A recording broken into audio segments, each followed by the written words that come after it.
Men, Women and Power.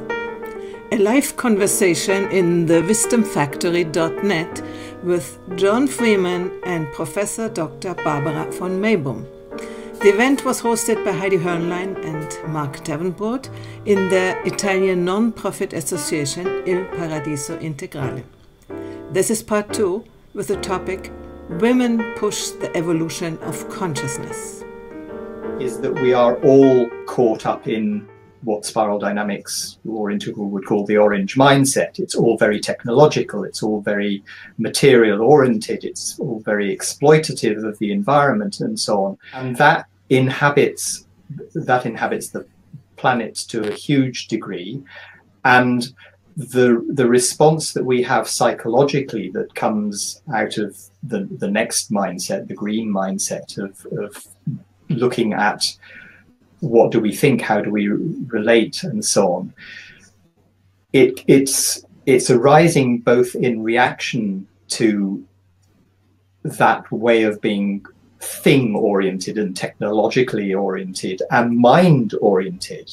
One of the things that we don't talk enough about, in my perspective, is going back to the roots of our existence, which include what Spiral Dynamics would talk of as beige and purple, and our relationship with the earth and our connection with nature, which is equally available to men and women. I mean, it appears currently like it's something that only largely women are interested in. I mean, one of my experiences over the past 40 years is of going to workshops in all sorts of areas of self-development or new age and so on, and being, one man in a room of 10 women, or one of 2 men in a room of 20 women, that's part of the shift even of the consciousness movement seems to be largely orientated at the moment through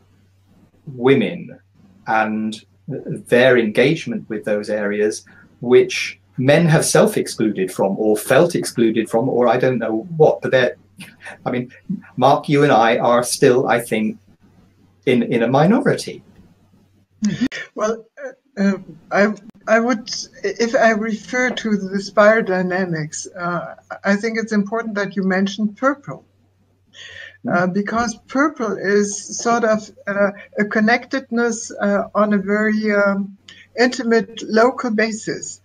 And I think the fact that the right-wing movements are so strongly coming forward nowadays is, amongst others, because the purple and the green is more advanced and more conscious, but the purple is not sufficiently acknowledged. So this is, I think, very important to recognize. If you want to have an integral perspective, then you have to honor the purple and the green, of course. And both, if I'm not mistaken, are more on the female or feminine side than, for instance, the orange. So that means if women are more inclined to take care of the earth, of giving birth and dying, all this is related much more to the feminine consciousness. And to the female living, and so far I think it's not. It's for good reason that women are sort of a sword, ein Schwert, a sword, for correcting the project of civilization. I would like to jump in here a little bit, and for me, women still, most of them think that the genuine female feminine impulse is sort of inferior to the masculine, and that's why they go into the masculine jobs and ideas and, trying to make careers and everybody. I saw an article lately which written by a woman, the best way to have really 50% of women, I don't know, on Google or wherever. But I answered, maybe not everybody wants to do that, everybody who is woman. So how can we as women acknowledge and recognize first ourselves, the power which we have as women in caring for the planet or whatever, and how then men, or the orange world, as you say, John, could be led to recognize that too, instead of saying, oh, that's a woman, you know. Thanks. But that's why, again, I would want to emphasize the fact that the blue and orange world was in many ways built around an intellectual concept and a way of seeing the world, which has put science in a box. It's put the whole of material existence in a box. I mean, we can have a conversation here in which Barbara can talk about constellations. Constellations do not, they're not possible. They do not exist in the blue or orange world. So we're looking at the world in a way which is breaking a mold, which actually has a very tight hold on most of humanity. And I kind of have mixed feelings in regard to what Barbara has said about purple, because it does seem to be that women are the ones who are going back and doing the job of reawakening purple. But of course, originally that would not have been the case. I mean, if you go back to the Aboriginal, the indigenous societies, both men and women would have had that sense of connection with nature, and of course, in a lot of those societies, it would be men who were shamans, not exclusively so. But there's something that I want to really hold as central to this difficulty and to what the question you're asking, Heidi, is that the accent, the emphasis on mentality and on a particular kind of logic and a particular way of seeing the world, it actually excludes a perceptual mode which I think tends to be more natural to women than it is to men, or it feeds certain aspects of the difference between masculinity and femininity in the way that our brains and our perceptual systems work. I think this is true, and it is true what Heidi said, that in a patriarchal society, of course, women who want to empower themselves cut off themselves exactly from this capacity of intuition and broader perception. And this is a shame. It's a shame, and it's really cutting off possibilities of development. I think that's what I tried to address in the last talk, which was addressing the women. Now, the question is, what is, if we talk together as men and women, how can we come to a co-creative and cooperative and partnership relationship? I think it needs efforts on both sides. And I wonder, what is the effort on the male side? For me, the effort on the male side would actually be the acknowledgement of a change in the whole of the scientific model. I mean, that's one of the things that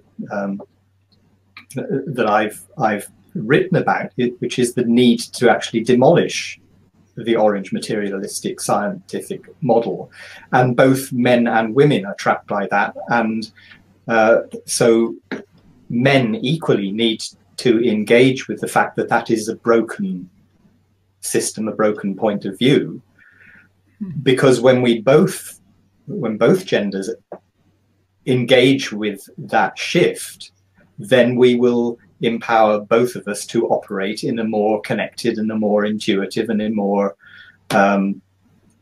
relationship oriented way.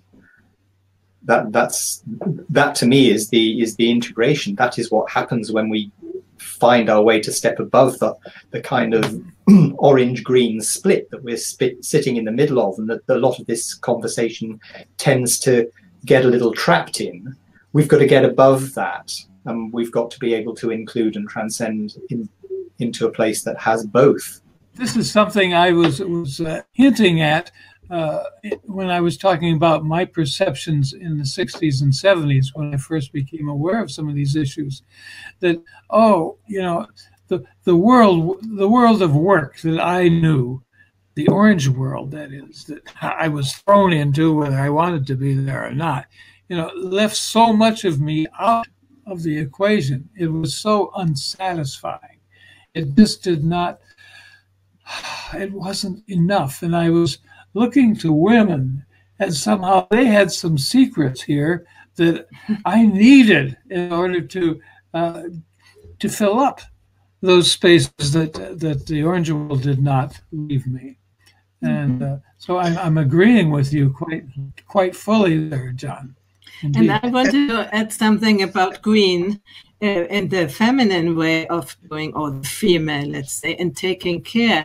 And we also need to talk about healthy and unhealthy ways. I read today in a newspaper in Italy here that certain people in a certain place have suggested that children up to 14 years should be accompanied to school by parents or grandparents and taken home, so that they don't have any freedom. So the tendency that devouring mother to protect everything and then crash the others under this strange way of understanding taking care. So I want just to take it put it into the room. And as we know by Jordan Peterson and other people who fight against this situation in American universities, where the universities are supposed to be a safe space for people instead of preparing them to life. Okay, that's my take on it. Well, I think the overwhelming mother, that's an archetype, which Sure. is pretty dangerous, and we should avoid it. But what I would like to put into our conversation as a topic is there's one realm where the women have to somehow come to grips with themselves. They somehow have to find an agenda how to get out of the trap in which we have moved in. My question to John is, what is the pathway for the man? I remember that a couple of days ago, a very brilliant integral thinker who is very much for me a representative of the new man, he said, we have to put this alienation of the orange, we have to put it into our conversations among men. We have to discuss this among men instead of waiting for the women to help us to get to that. So that's my question to John. Isn't it time that men break this conceptualization they are kept in themselves? Men, Women and Power, a conversation with John Freeman, Barbara von Maybaum, Heidi Hörnlein and Mark Davenport at thewisdomfactory.net. The next excerpt is available at http://bit.ly/powermanwomen, all written together.